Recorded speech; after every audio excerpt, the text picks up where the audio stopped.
12 గంటలకు మొదలైంది. 12 గంటలకు మొదలయ్యి రాత్రి మొత్తం ఉంది. 4-5 గంటల దాకా ఉంటూనే ఉంది.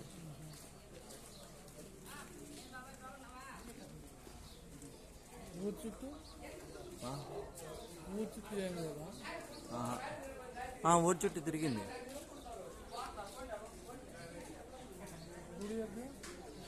ఏమున్నాయి?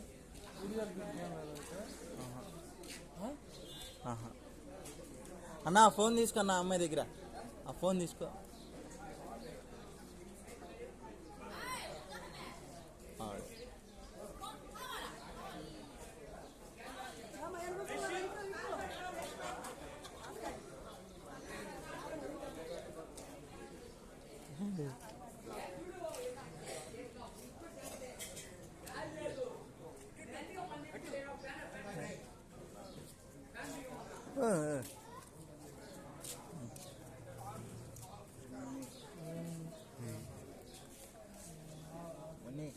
బాగా రెడీ అయ్యాడు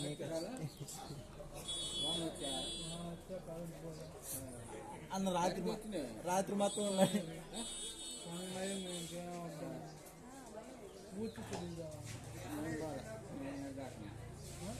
వాళ్ళ పంది దాకున్నాడు.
దాని గురించి చెప్తారు. అట్లనే గోదావరి కూడా దక్షిణ పెట్టండి అంటారు.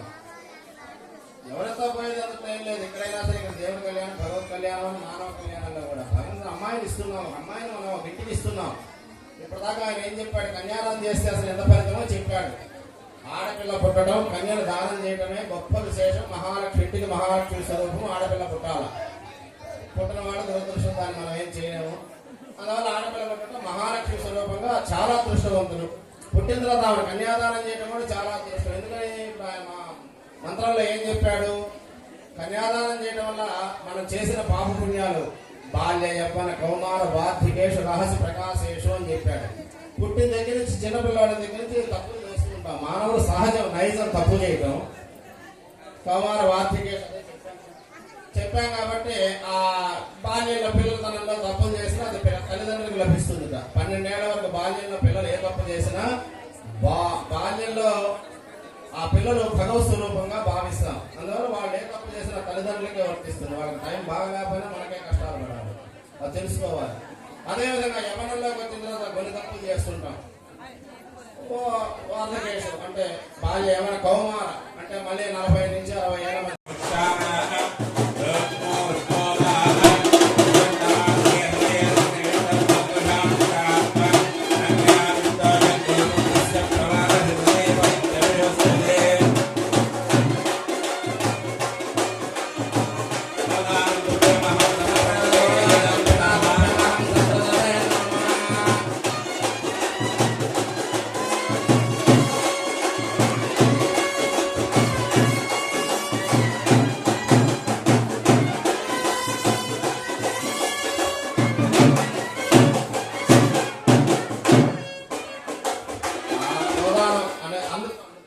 స్వామివారికి కూర్చోండి. దాని గురించి కూడా ఒకసారి విన్నవిస్తే ప్రతిసారి వివాహ సమయం ఇక్కడే కాదు, మీరు కళ్యాణంలో కూడా మానవ కళ్యాణంలో కూడా గోదాన దక్షిణ చేయండి అని చెప్తుంటారు.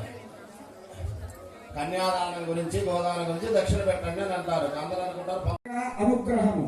కాబట్టి ఆ అనుగ్రహాన్ని పొందాలంటే ఆ ప్రసాదాన్ని భక్తితో స్వీకరించి 12 గంటలకు అన్న సంతర్పణ కార్యక్రమంలో అన్న ప్రసాదాన్ని భుజించి భక్తితో జయప్రదం చేయవలసిందిగా కోరుతున్నాం. జై శ్రీరామ్, జై జై శ్రీరామ్.